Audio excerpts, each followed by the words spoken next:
We warned you, Russia's red lines are real and Australians rally to postal bank solution.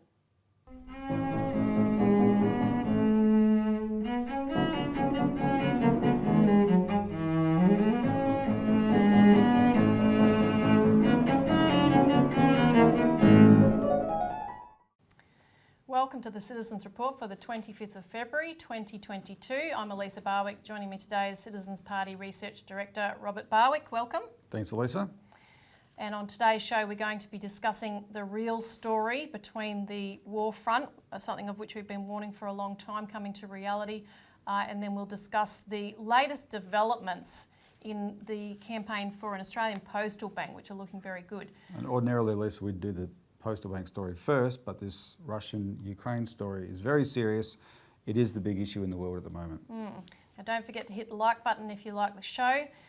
Subscribe and hit the notifications bell to be alerted of upcoming and new content, and share as widely as you can on social media. And with that said, straight into our first topic. We warned you, Russia's red lines are real. And now we've been saying repeatedly, like a broken record, over recent years for quite a long time, but particularly in the last 2 to 3 years, of Russia's warnings over things like the encroachment of NATO and so forth, and they've been becoming increasingly serious and reached a crescendo point by the end of last year, where Russia made certain overtures to the West. This is what we're demanding in terms of assurances of our security, which were not taken seriously. If people have been watching our show and reading our Alert Service magazine, they would not be surprised by what's happening. It's not good what's happening, but we made these warnings. We not premised on the Western narrative that Putin and Russia are evil, but premised on the fact that our side, the NATO alliance, of which we're connected to through the United States, were pursuing policies that were always going to result in this point. Exactly. And I just want to state 3 things up front, and then what we're going to do is go through a bit of background material so that you see the full picture, because it's something, again, that can't be understood from looking at black and white text of the headlines in the mainstream media, that's for sure. So firstly, this is not Russia invading Ukraine to take over Ukraine or return to the USSR or something, as the United States and the United Kingdom and the mainstream media have been telling you. This is not what that is. We'll tell you what it is in a moment. Secondly, Putin is not the new Hitler, but there are actual Nazis in Ukraine, which we will also tell you about. And in Australia. Thirdly, this kind of confrontation we're seeing regarding Russia at the moment is ID format for what the same Anglo-American allies have planned regarding China. And that's why we've been warning about that. And if we don't stop what we're doing, it will end the same way. Exactly. So, look at what's happening over there in the European theatre and take it seriously for our region. You don't want this on our doorstep. Now, let's go into a bit of the background, because we need to look at the threat as Russia perceives it, particularly from the standpoint of the civil war that's been occurring in Ukraine for several years now, starting in 2014. So the threat building against Russia reached a high point following the so-called Euromaidan coup, which went from November 2013 to February 2014. And that was where the elected president, Viktor Yanukovych, was removed. The driving force of the coup was not, as it was portrayed in the media, the people pushing for a free trade agreement with the European Union, which Yanukovych had opposed in the end. It was actually paramilitary groups with Nazi ideologies who believed that Russia must be destroyed and that eternal war is necessary to do so. And those groups and the coup was backed by the United States, by the United Kingdom. It was orchestrated by Obama's Assistant Secretary of State, Victoria Nuland. People might remember at the time, after the coup, a famous leaked phone call with the audio and everything, where she was talking to the US ambassador for Ukraine, where they were hand-picking the new Prime Minister to be installed. Yep. So regime change, coup, colour revolution type operation from you're- go to woe. So if you're the government of Russia that has told the United States and NATO that you will not tolerate NATO coming up to its borders, and you see America run a coup and handpick the government on your neighbour, Ukraine, you know what it is. Dumb people in Western countries may not know, but you know what it is. And Elisa, just to make one other comment, while there was a popular element to the Euromaidan protest, there certainly was, those protests were just protests until snipers shot dead 100 people in that square, and our side, also leaked phone calls revealed that they knew that those snipers had come from the Banderite Nazi side, and they had shot both sides of the protests equally, and that's what sent it violent. That's what led to the violence that saw the president flee, and they were able to take over. And the other thing, the Russians were very, very intensely aware of during this period, watching this coup take place, is that it brought forward these neo-Nazi networks, some of them into the ranks of the government. And from that point, after the coup period, the Russian language was no longer taught in schools or used in the court systems, universities, governments. Russian language could no longer be broadcast on TV. People who felt a particular affiliation, particularly in the east of the country, with Russia and would honour national days of Russia and so forth, were targeted and attacked violently, including people we personally know. This was the racist and Nazi ideology coming forward of these networks we'll talk a bit more about later. I have to chip in here. The irony of this week is that when it became clear that the Russians were about to move, the president of Ukraine, Zelensky, did a public broadcast in Russian. He broke Ukraine's own laws to appeal to the Russians not to do it, but by then it was too late. And, this kind of situation, this Russophobia, it is what triggered the referendum in Crimea and the secession of Crimea. I mean, the ideology of these Nazi groups is that a nation, and this is a quote, a nation is a biological species and only one ethnicity can inhabit the nation. So we will wage war to protect that. And at the same time as Crimea decided to rejoin the Russian Federation in March 2014, an uprising against the puppet government that had been installed by the Western Ukraine began, and we'll put up a map of these regions you've been hearing about on the news. In the most far eastern region of Ukraine, the Luhansk and Donetsk republics. So those two areas resisted this push and said, we don't recognise this coup-installed government. Yep. So they didn't go as far as Crimea, but the Minsk agreements came in at that time to bring a ceasefire into effect because you had a civil war that had erupted. And what was recognised in the Minsk agreement, which was later revised in 2015 with Minsk II, was the enhanced autonomy of these two democratic republics. But in the event the Ukrainian Republic has refused to implement that autonomy, and the government has stalled on implementing that autonomy, which of course was recognised this week by Russia, recognised the independence of these two republics before it moved in. So, be clear, this is what experts know is the actual reality on the ground, right? So these Russian speakers in these republics know that there's an agreement called Minsk where they're supposed to have autonomy. Autonomy from what? Autonomy from a government that hates them, filled with Ukrainians who have this ideology that hates Russia, hates Russian speakers, don't want them to speak their language, etc., actually wants to wipe them off the face of the earth. So for Ukraine to retain its territorial integrity, that's what the Minsk agreements were central to that. And everybody knows, every expert knows that with America's backing and Britain's backing, and Britain especially, loves stirring this stuff up, the Ukrainians refused to implement the agreement that would have secured peace. Exactly. And so these agreements aren't made for no reason. If you don't abide by them, there's consequences.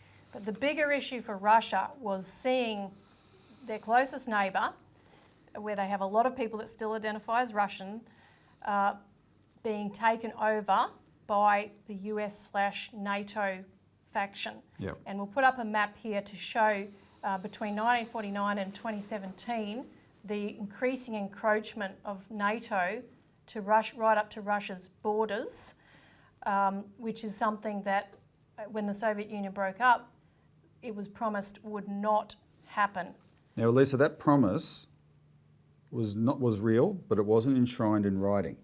And the United States has denied, not overtly denied it, but essentially denied it, or to the point of ignoring it. This week, the Germans, officials in Germany testified, no, we were there. The guarantee of no NATO expansion was real.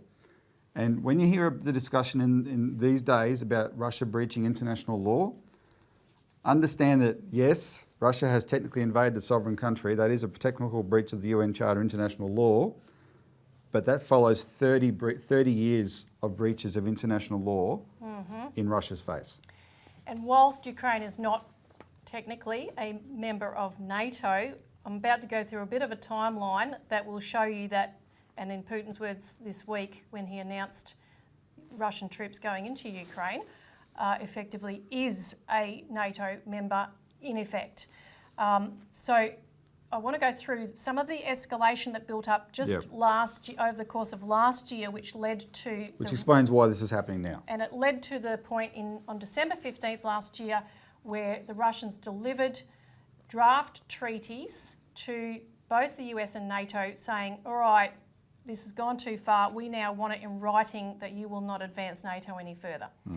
So in February 2021, this is just a starting point, somewhat random, but it occurred at this point that around the anniversary of Crimea gaining its independence, Going back to Russia.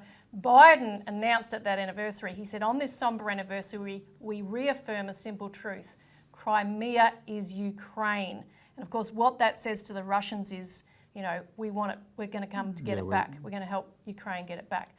And by this time, of course, the lady we talked about earlier, Victoria Nuland, who had orchestrated the coup in Ukraine, was now back because, of course, Trump She's a Democrat. Trump hadn't done anything. He tried to have alliances or work more closely with Russia, but it was sabotaged. The most positive side of the Trump administration was him trying to come to an understanding with Russia. But he did withdraw from various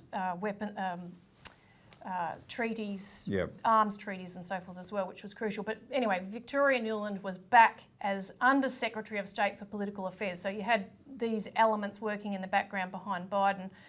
By March, the Pentagon had announced a new military aid package, continued from the Trump administration, but new funding to go to military aid for Ukraine. Large shipments of heavy equipment were being moved by the Ukrainian military to the Donbass region, where these two independent republics are. By the end of March, Russia was beginning to step up troop movements at the border in response to that. There was also a very intensive and building roster of NATO exercises. In May, a plot was uncovered to overthrow the Belarusian president, which is a key neighbour of Russia and sits above Ukraine. We had an article in the Australian Alert Service, and we'll make these articles available in the info box below, called Russia's Red Lines Don't Dismiss as Bluff or Bluster, which summarised how Russia was seeing all these actions. Putin said at that time, those behind provocations that threaten the core interests of our security will regret what they have done in a way they have not regretted anything for a long time. But he said this in a way that was obvious that Russia was feeling cornered. They weren't, trying to expand or revive a new USSR or something. They were being encroached upon. Regarding negotiations with the United States, the Foreign Minister Lavrov made it very clear that they did not feel they were being taken seriously. He said that at least during the Cold War there was mutual respect. He said, I believe this is lacking now. And Elisa, that's why we had that headline, Russia's red lines don't dismiss as bluff or bluster, because we can tell the thinking that's prevailing in Washington and London, etc., that they don't take these things seriously, right? And so they didn't. And keep going Well, with the timeline. It yep. brings us to where we are. Between July and October of last year, there were a series of provocations in the Black Sea, which we also wrote about in the Australian Alert Service. There was a British naval ship, there were 2 American strategic bombers and tanker aircraft buzzed by the Russians. There were American warships passing through the Black Sea. These were in cases where they didn't need to be there. And then the US Secretary of Defence, Lloyd Austin, toured the Black Sea region, calling it a critical area to the security of NATO's eastern flank. He pushed to increase the NATO presence. In Georgia, there was an agreement signed for US-led military training. There were events in Ukraine, in Romania, I should say, was a new US defence installation that was announced. Then in November, the NATO Defence Ministers Conference signed off on a new concept for deterrence of defence of the Euro-Atlantic area. That won't be made official until the coming NATO summit in June in Madrid, but it effectively declared, Russia the greatest threat, and including lumped China and Russia in together as a global threat, which is, very, very relevant to what we'll talk about later. Then, at this time, the Commander-in-Chief of the Ukrainian Armed Forces named a fellow by the name of Dmytro Yarosh as his key advisor. This guy was a key organiser of the 2014 coup and a follower of the Ukrainian fascists. That's right.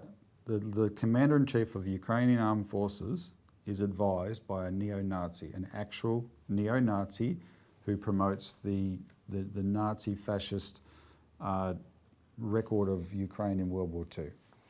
Now, there were reports as well at the time that groups tied to one of these battalions, which is a neo-Nazi linked battalion called the Azov Battalion. And again, we've written all this up where you can read all of the detail on this.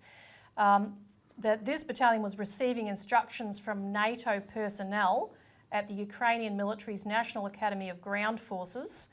Actually, we might put below a link to a Canadian television news report from 2018 where there was a little bit of a scandal in Canada because the Canadian military was caught collaborating with this same Azov battalion that the Canadian media noted at the time, hang on, these guys are Nazis. Why are we having these meetings with them? Right? So just so people know that this Nazi element is real, and we'll talk about it more as well. So then that brings us to the end of the year wherein, as I mentioned before, in December, 2 Russian leaders communicated their concerns regarding the NATO build-up, and 2 draft treaties were handed to US State Department and to NATO to formalise security guarantees for Russia. And, the response that they got back, Russia has not been satisfied with. It hasn't been taken seriously. Well, that was the point. It's not that Russia's not satisfied with it. They were not taken seriously. Russia has said, this is what you've done all year, this is what you've done for 30 years, you've escalated this year.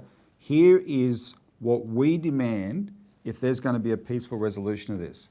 And they were effectively said just the key elements were ignored. America said they wouldn't engage on them. The US instead proceeded, and by 25th of January had announced already in a US press briefing that they were planning new sanctions harder than ever before on Russia to hit Putin's strategic ambitions to industrialise his economy and to force an atrophying of Russia's productive capacity. And that's an important point that we'll come back to later, because the growth of Russia and China, both as major economies, and the collaboration between the two is seen as a major threat.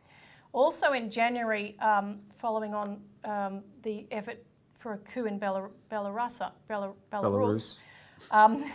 In January, there were also signs of a colour revolution picked up in Kazakhstan, which was fortunately diffused. So these are all the things going on the borders of Russia. And among Russia's main allies, and you have Belarus, Kazakhstan, etc. You have to think about what if this were happening to the United States, in Mexico or something like that.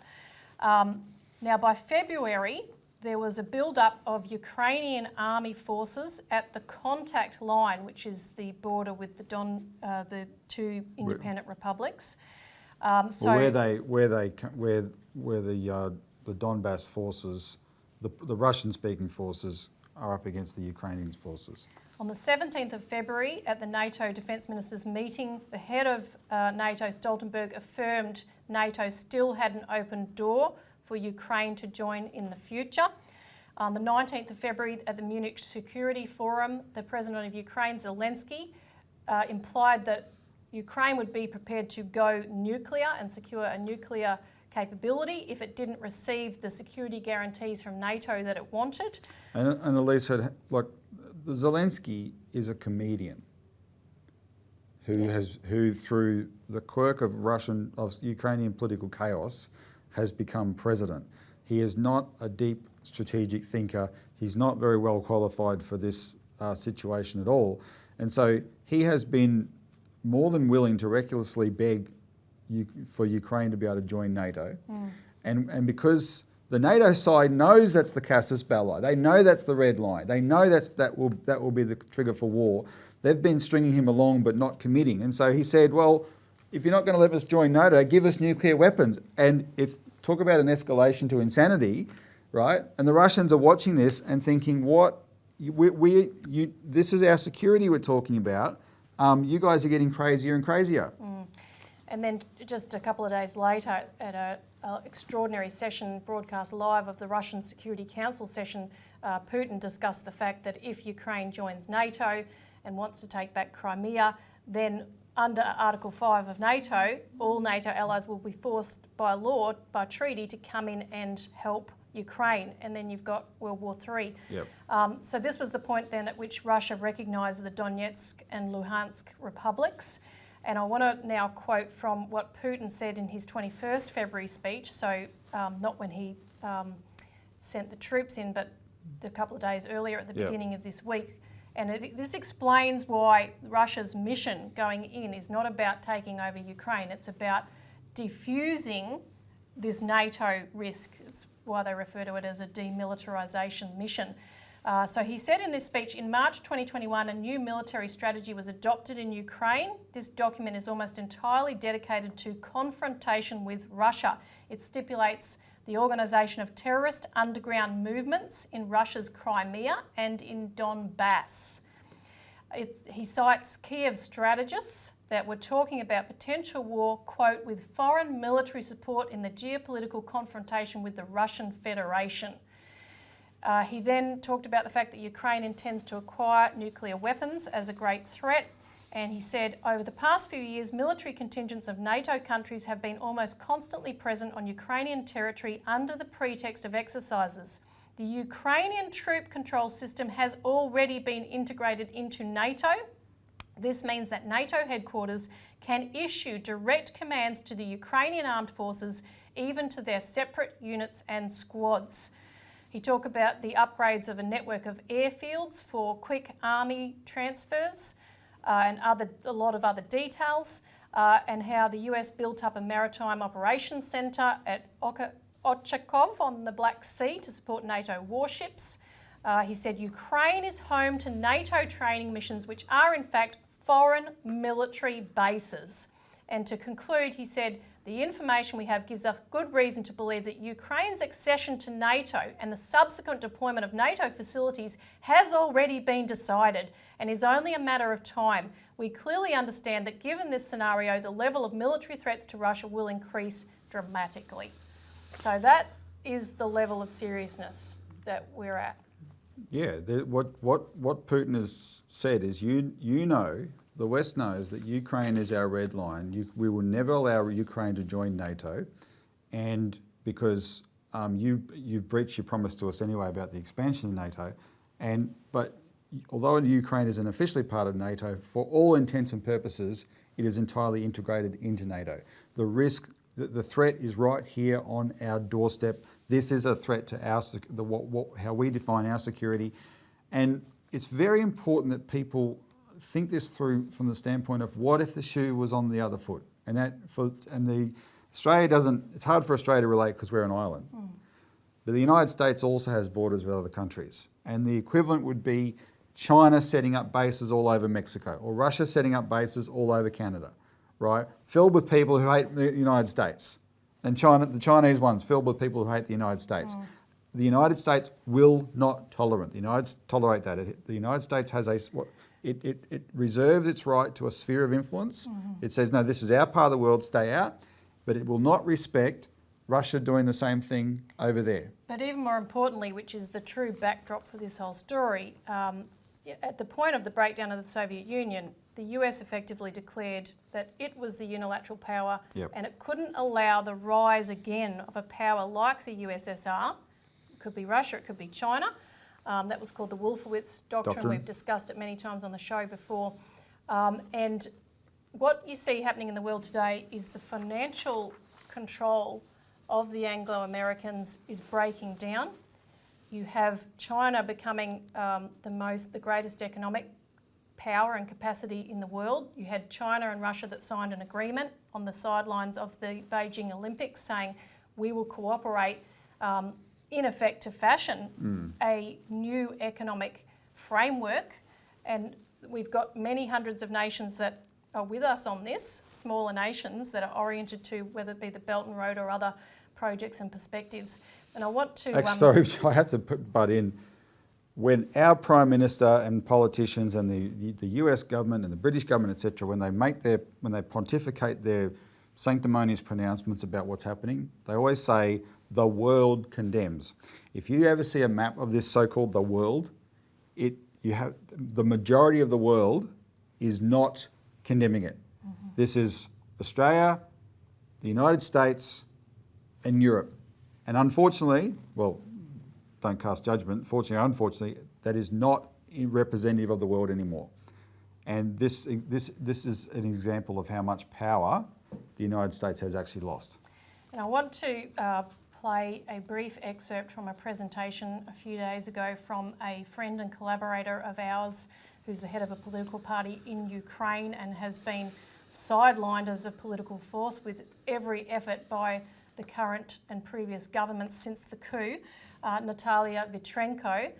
This is a presentation to a Schiller Institute conference. A lot of our insights into what's happened in Ukraine for the last couple of decades has come via Natalia, who lives there and is a politician. So she's a local, she's Ukrainian, and she gives, just listen to her words, because she gives a perspective of this top-down view that we've just presented, and also why, all Ukrainians are not anti-Russian or something, certainly not.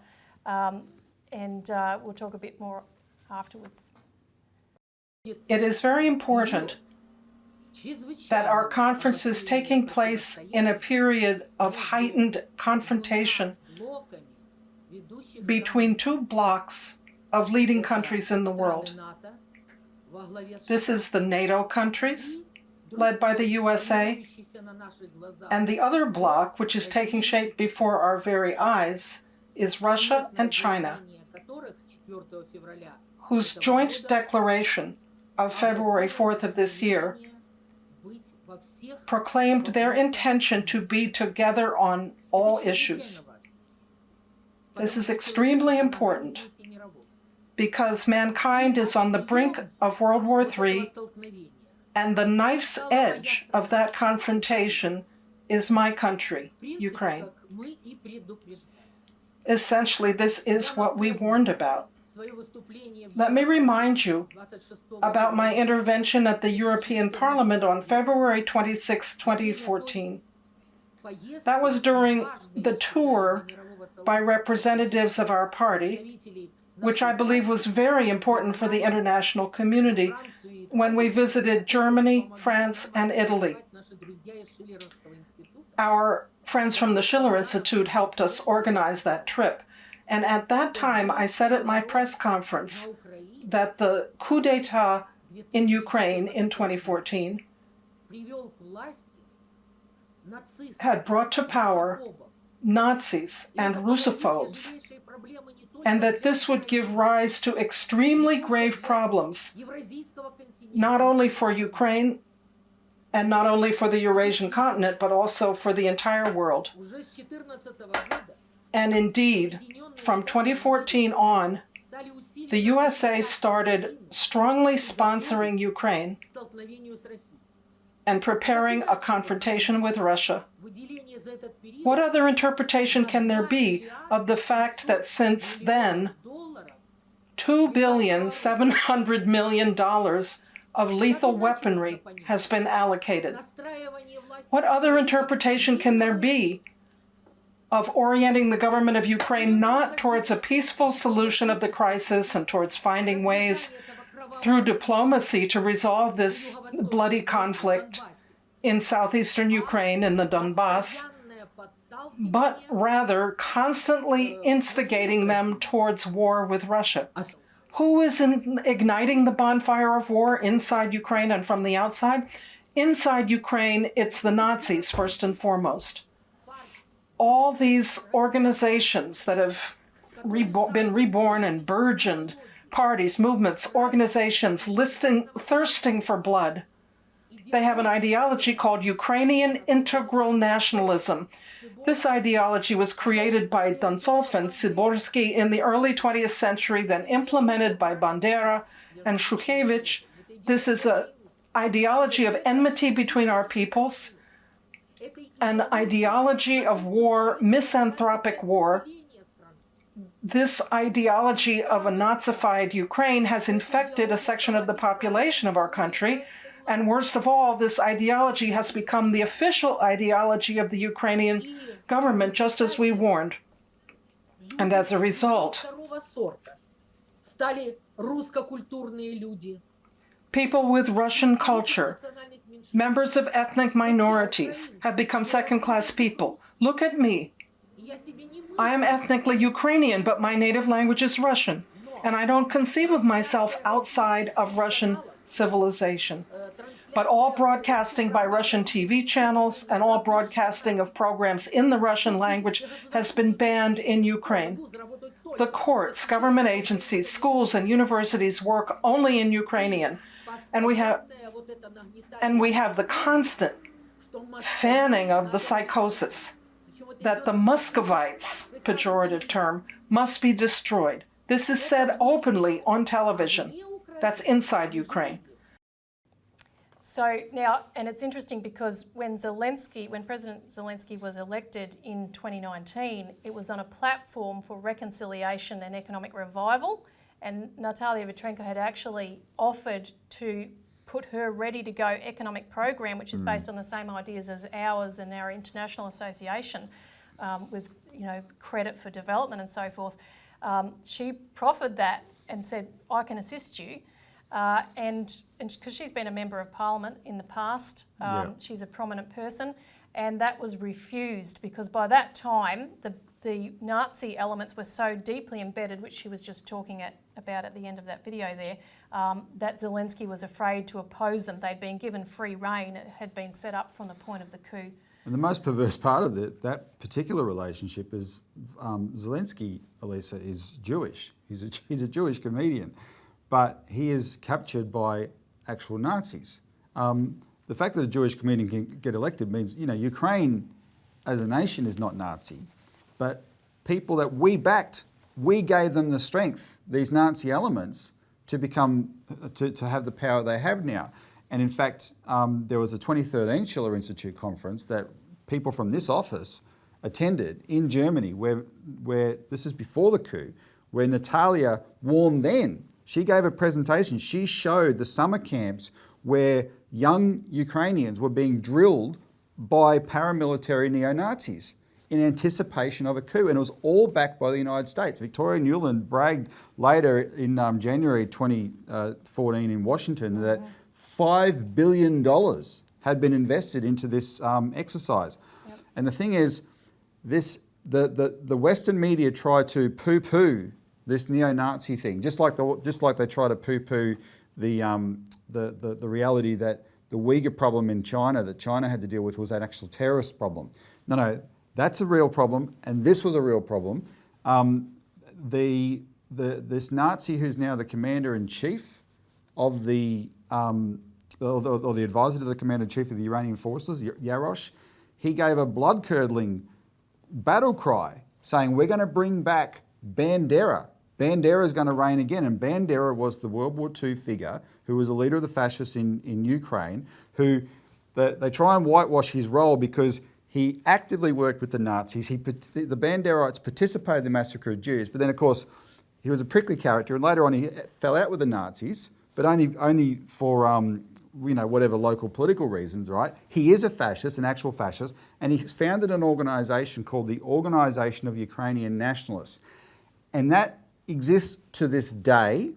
And last week, I want to play a little clip where last week in Parliament, our opposition leader, Anthony Albanese, to take the initiative off Scott Morrison, who was trying to jump up and down about national security, he make a bipartisan speech on Ukraine, and he announced that he had had a meeting that day with an Australian named Stefan Romaniw. So watch the clip, and I'll describe this person for you. Last Friday, I met with the chairman of the Australian Federation of Ukrainian Organisations, Stefan Romaniw, and other Ukrainian community leaders in Melbourne. And I indicated to them Labor's clear position of solidarity with the people of the Ukraine.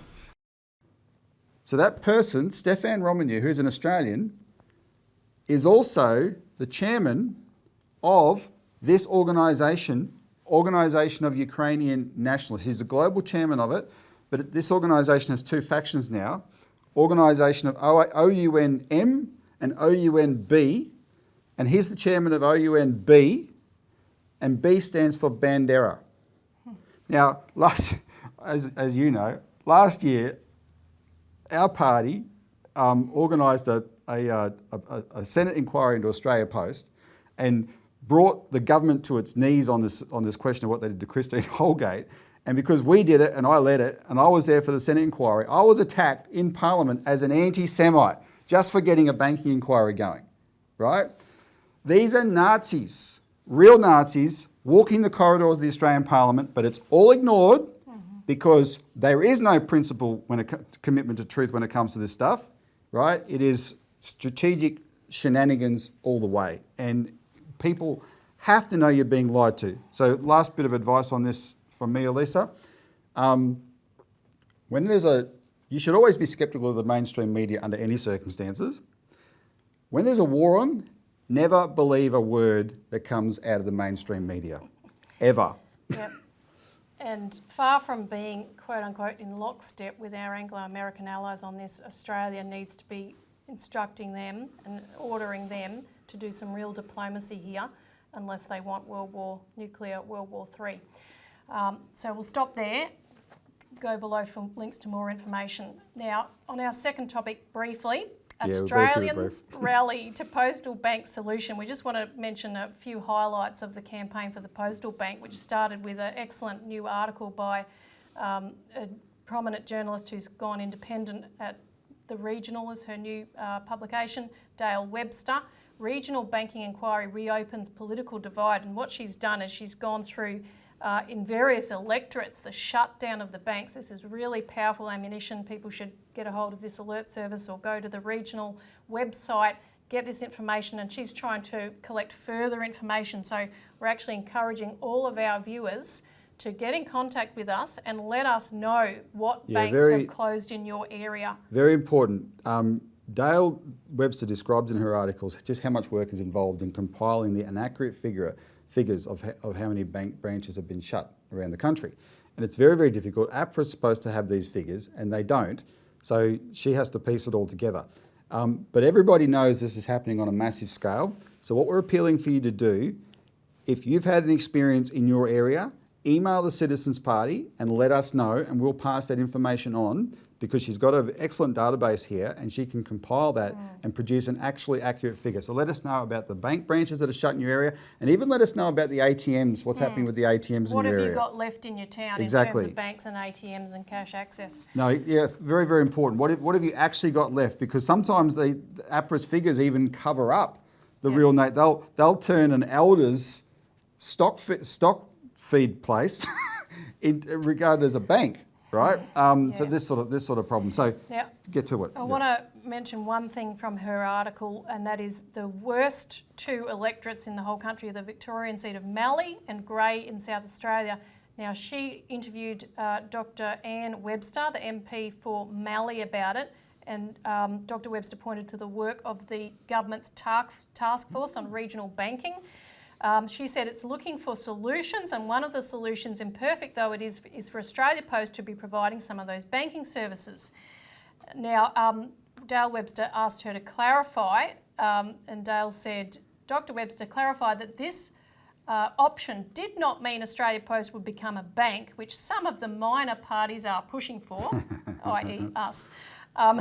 So that's her position. But then I want to cite a New South Wales State Member of Parliament, Helen Dalton, who also intersected Dale's analysis. She's from the Shooters and Fishers Party. She said it is up to government to properly regulate banks, this is in Parliament, to force them to look after rural New South Wales. They could easily do that, but they have chosen not to. In the early 70s, regional banking was thriving. Banks were actually opening new branches in small towns. There was a time when we had the Commonwealth Bank, a government-owned operation, and we also had state government banks. The government kept the private banks honest, but then the government decided to privatise the Commonwealth Bank, and the state government sold off its banks too.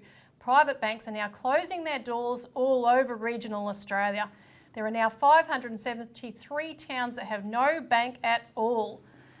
Then she degraded the Regional Banking Task Force a bit. She continued to say, if the National Party were really serious about saving regional banks, it would implement the recommendations of countless previous inquiries. A 2004 inquiry recommended the government impose a community service obligation on banks. The government could also look at bringing back public banking options. Our leaders could address this crisis in many ways. The Liberal Party and the Labor Party have threatened to bring the banks into line, but they have never followed through. This federal election is our big chance. Every rural MP and candidate should be asked what they will do to stop the mass closure of banks in our small towns. Banks will not regulate themselves. It is time for the government to step in and save our small towns. Banks will not regulate themselves. And there was coverage in the Narrabri Courier, which we'll put up on the screen, of the same issue, picking up on Helen Dalton's comments. Everald Compton, who's a infrastructure guru, has put forward the proposal. We'll put that up on the screen. He's a great Australian, Everald Compton, a senior citizen. He's fought for infrastructure projects his whole life, and he tweeted his endorsement of the bank. And then the per capita think tank chimed in, because they did an excellent report in 2020 on a postal bank, and they chimed in and responded to Everald's tweet and say, you mean like this? And then, of course, we replied, say, look, we've got the legislation ready to go. Yep. So I think that's all we've got time for, unless you've got any parting comments. I do want to say, look, if you've got the time, click on the video tab on our YouTube page here and scroll down to 2013 and 2014 and see the evidence of us talking intensely about this Russia issue, right? We have been all over it for a long, long time. And it wasn't just us. We were in those years we were working very closely with the late Malcolm Fraser, Elisa, right? There's lots of senior people around the world who understand that whatever, you cannot look at the events today, this week in Russia, and say that's the reality. No, you have to look at it as the end of a continuum, and we are the guilty party for all that continuum up until today. So take that seriously. And this final subject, the reason we talk about that is there are economic solutions, and we talk about the postal bank as a domestic economic solution, Elisa, but that approach can be applied internationally as well. That's how you avoid wars. We should be completely looking the other way and saying, instead of thinking, oh, I don't want another country to be a rival to me, etc., throw that old thinking out and change the whole thing and say, how can we cooperate on economic development that can lift the living standards of all, right, and get away from this thinking that ends in wars of disaster. Absolutely.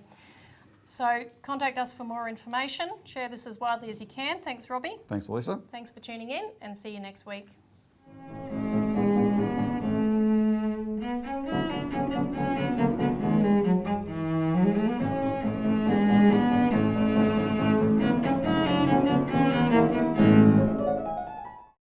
Authorised by Robert Barwick, Citizens Party, Melbourne.